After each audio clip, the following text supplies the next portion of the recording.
Hello, Green Shirt Modeler here. Today's video is just a short one to share with you which schemes I've decided to tackle for the KI-84 batch build. Come on over to my bench and let's take a look at each scheme. So it turns out I've got 10 schemes of decals in my stash, and basically 6 of those come with the Arma Hobby kit, and the 10 schemes are pretty simple.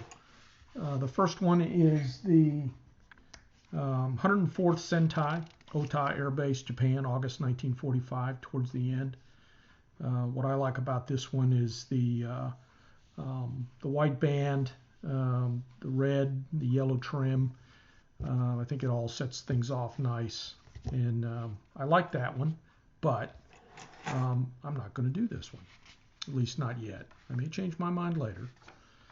The second scheme on my list of possible schemes is the second Chutai, 11th Sentai in the Philippine Islands, 1944-45.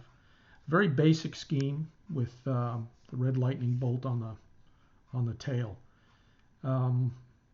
Frankly, the only reason I'm interested in this one is because it's in the Philippines, and again, on the list because there's only 10 schemes. This one's all natural metal, the third one. 10th, let's see, Rensai Hikotai. I'm not sure I'm pronouncing that correctly. Lieutenant Takata, Japan, 1945. What I like about this one is the not only the red trim on the tail and the side number, but also the fabric is a different shade from the natural metal finish. So I like that one. More on this one later. This one I really like.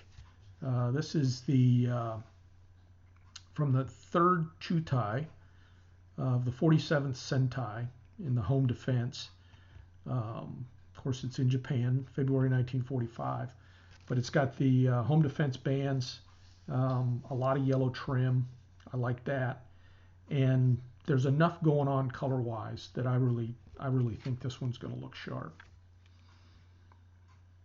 I haven't decided if I want to go with yellow or olive drab. Olive drab doesn't seem to make sense on the underside for drop tanks, but whereas either natural metal or the underside gray would make more sense.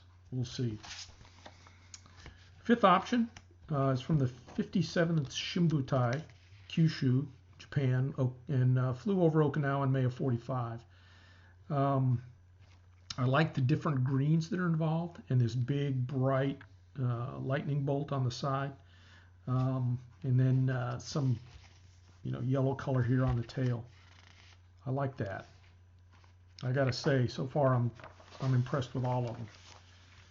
Yeah, here's the Yikes scheme.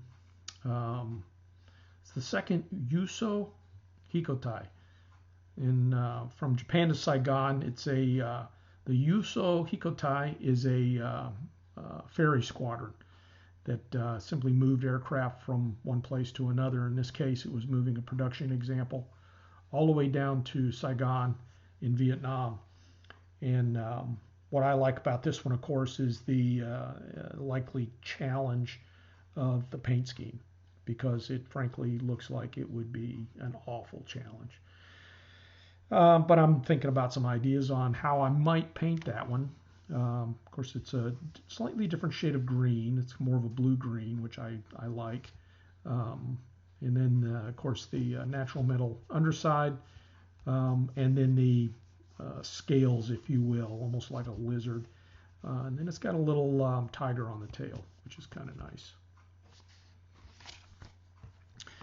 Now, in addition to those 6 schemes, I've got this thing that is I bought over 20 years ago.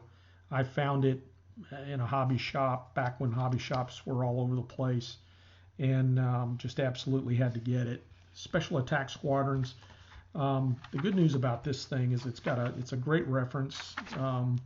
It talks about essentially the special attack with the kamikazes. Talks about the different locations of the air bases, which were primarily in the Philippines, Formosa, as well as Okinawa, Korea, and then of course in Japan. Lots of history here, which is great reading. It gets into very specific discussions, but it very quickly goes into which aircraft. All right. And these are all, I mean, there's Ki-45s, 43s, 51s. You'll see a few of those in a minute as I flip through to the pages that have the pictures, because we all like pictures. You know, there's suggestions for kits. The modeling notes basically says, you know, here's how you want to do things. Recommendations for color. I think this is Aeromaster, so the colors here don't necessarily agree with the Arma Hobby recommendations, so I'm not necessarily sure which one I'll use, but when I do my homework and pick out the different colors, what's interesting is a lot of their call outs are there, of course, the Aeromaster colors, and then the NFS numbers, which, you know, FS is not going to be, at best it's going to be an approximation. So some interesting color call outs here, and at the end of the day I'll probably lean more towards some of the research done here or some more recent research that may be online, especially on JapaneseAircraft.com. All right, so the first Ki-84, as you can see, there's a lot of different options here. I'm going to have fun with these decals over time, especially when I start considering some future batch builds like Ki-61s and Ki-27s. So the first one is this olive drab over gray. What I like about this one is the yellow and red on the tail. And this is the 7th option that I've got. So I like that one. And then the next one is this one, which is again from the, by the way, that last one was from the 101st. This is from the 101st Sentai, Staff Sergeant Saito, April 1945.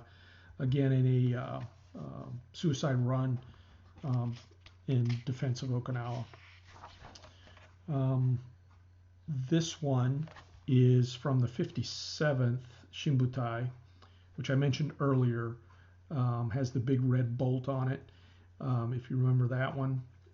This is Second Lieutenant Karasawa, May 1945, again, Okinawa. And I like the, what I like about this one is the little the characters on the side. Not too sure if that's what that means or anything. In the write-up, it didn't. It just said it was the pilot's personal emblem. All right, then the next one is the next two. So that was number 8. Number 9, again from the 57th Shinbutai, Staff Sergeant Yamashita, May 1945, again Okinawa. What I like about this one is this big old eagle on the side, and there's one on both sides of the cockpit. And then finally the last one, also this one's the 58th Shinbutai, and it was flown by Second Lieutenant Ueda, again May 1945, Okinawa, and this one has a skull with a ship underneath it, and this one's kind of bland, unless you want something based on specifics. Again, lots of other options in this little booklet, and I do plan on making quite a few more of these. I've got a few other types of kits from Hasegawa, Fujimi, etc. Lots of good gouge. All right, so there you have it. Now, which ones have I decided to do? Well, I've decided that I'm going to do, let's see, I'm going to do not this one, although I like that one. That one was on my short list. I think I'm going to do this one, but I may change my mind and do that one instead. Because every time I look at this, I go, I really like that one. But you never know. I just, yeah, you know what? I'm going to make that decision. I'm going to do that one. So I'm going to make that decision right now. And that means I'll cross that one out, pull that one in. There you go. And then I'm definitely going to do this one because I definitely want a natural metal variant, just because it's different. And then I definitely want to do that one. Yeah, that one is just over the top. And I really like that one. And I'm going to do a 57th, but I think I'm going to do the one with the eagle on it. So I'm going to skip that one. And believe it or not, I think I'm going to try this. I've got some ideas on how I can do it. I'm not quite sure yet. Obviously, natural metal. And then it's a matter of how do I mask off in a way that this makes sense. And I'm considering a couple of things, one of which is, let's see if I can find it real quick. Yeah, one of which is using this fancy little pen and basically taking the same paint that I use for the underside and pouring it in here. And because it basically comes out and you just, it's just a nice little tip and you just draw it on, and I just basically draw it like that. We'll see how that works. I'm going to test that and see if that will work for me. If not, then I plan to instead find a way to mask the natural metal and then put the green on. And then the next one I'm going to do is the one with the yellow 82 on it. And I chose that one for multiple reasons, but the biggest one being all the colors. But I also I have this thing about doing anything with an 82 on it since that's the year I graduated. But I like this one, and I like the peeling paint. I've done that a couple of times on a Japanese kit. So I'm gonna go ahead and do this one because I like the different colors. And then the next one I'm going to do, yeah, I'm not going to do that one. Next one I'm going to do, the last one I'm going to do is the, let's see, the one with the yellow. Yeah, this one. I'm going to definitely do this one. And there's enough color variation going on there that I like it. Now, what I may do is, because the two grays, or the two browns that these are calling for are two different shades. Let's see, where is that one? Let's see, it's not that one.